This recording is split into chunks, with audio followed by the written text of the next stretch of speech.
Please join me in welcoming Miami-Dade College, Kendall campus's 2011 Commencement speaker, Cesar Conde. Very nice.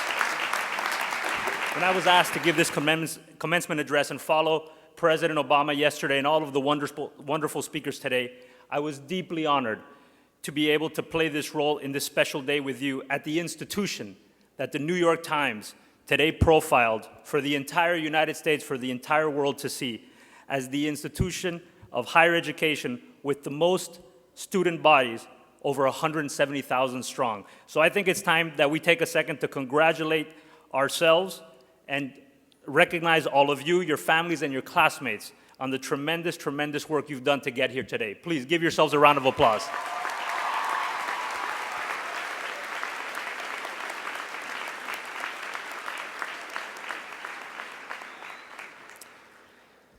I grew up right here in Miami, and I was taught a simple life motto that I try to live by every single day.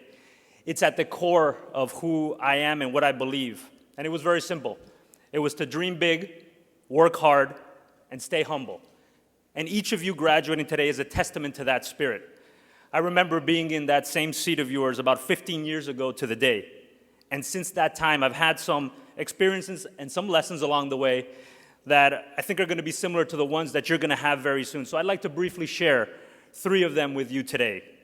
The first lesson is one that I learned during my childhood. The second one is one that I learned through some struggles in life. And the last is one, frankly, that I only began to treasure and value more recently in life. They've helped me tremendously in my journey, and I hope they will do the same for you today.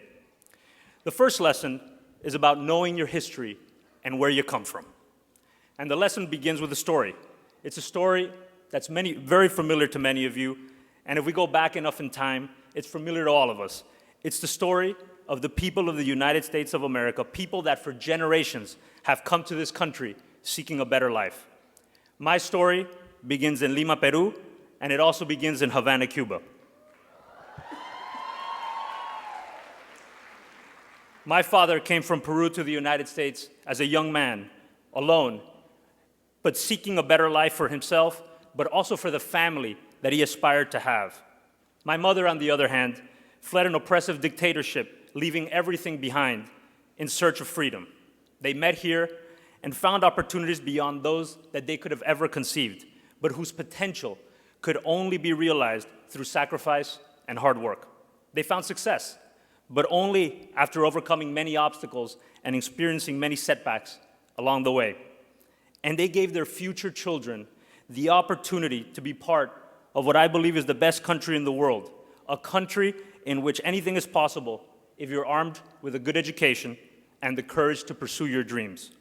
My story is no different than many of yours. I look at life through the lens of my parents' immigrant experience. I am aware of the sacrifices that came before me. I am also aware of the many millions of people that would like to have the opportunities that all of us in this room have been given. And I also know that I would not be in the position that I am today without this perspective. My past inspires me, but it doesn't define me. Many of the greatest American leaders who were immigrants or children of immigrants from all parts of the world were able to successfully transcend their roots, but only because they never, ever forgot those roots. Know your history and remember where you came from in life. That authenticity will empower you in ways you cannot imagine. The second lesson I'd like to share with you is about the importance of believing in yourself at all stages of life. Growing up, I had the good fortune of having incredible parents that constantly reminded me that anything was possible. But the reality of life is there are always outside forces in the world that act as obstacles.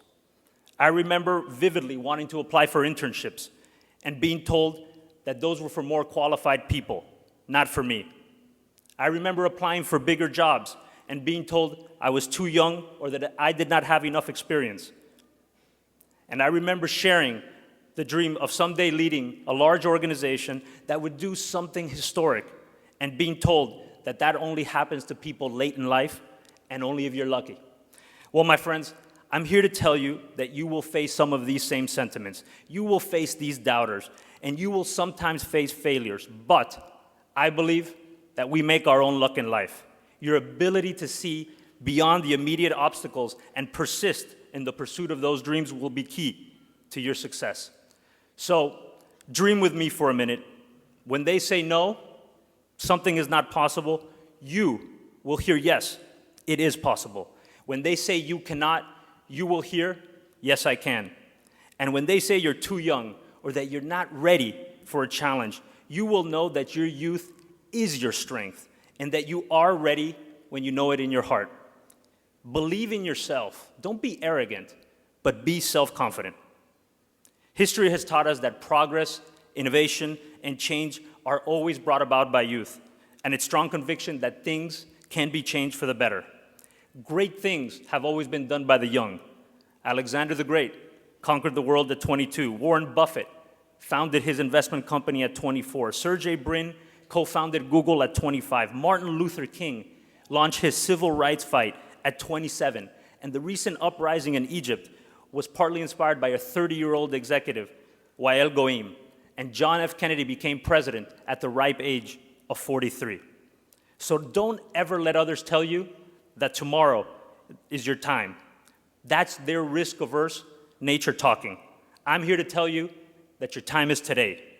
Nothing great was ever achieved without boldness and without taking some risks. You have to prepare yourself, of course, for the challenges that are ahead, and success does not happen overnight. We all know that. But when you find your passion, pursue it with all of your heart and soul.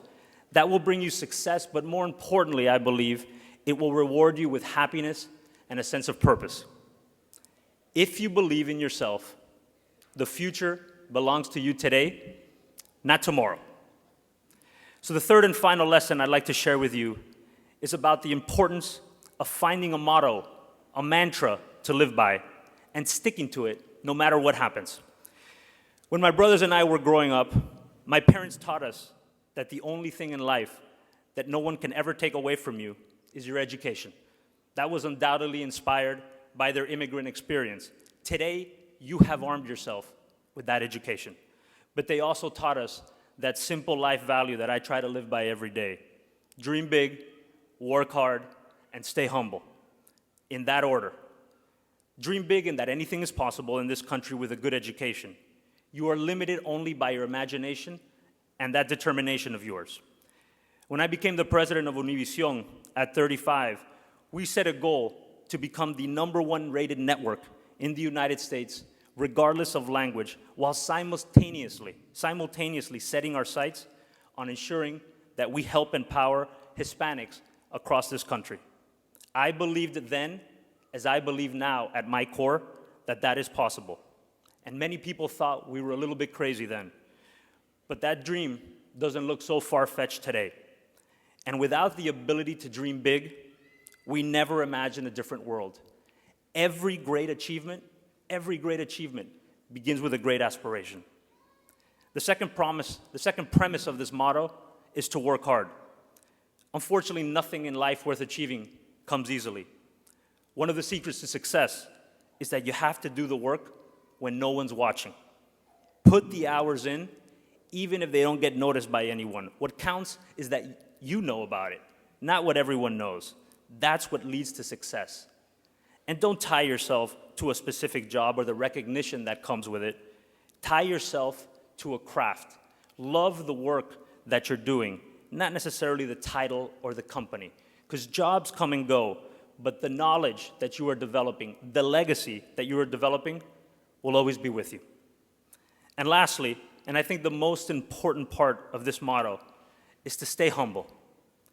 When all of your work pays off, and it will, remember that none of us get to the top of the mountain without the help of others.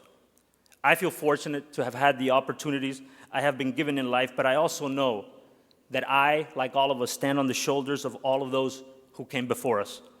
I am the result of the people, of the institutions, of the organizations that allowed me to pursue my aspirations.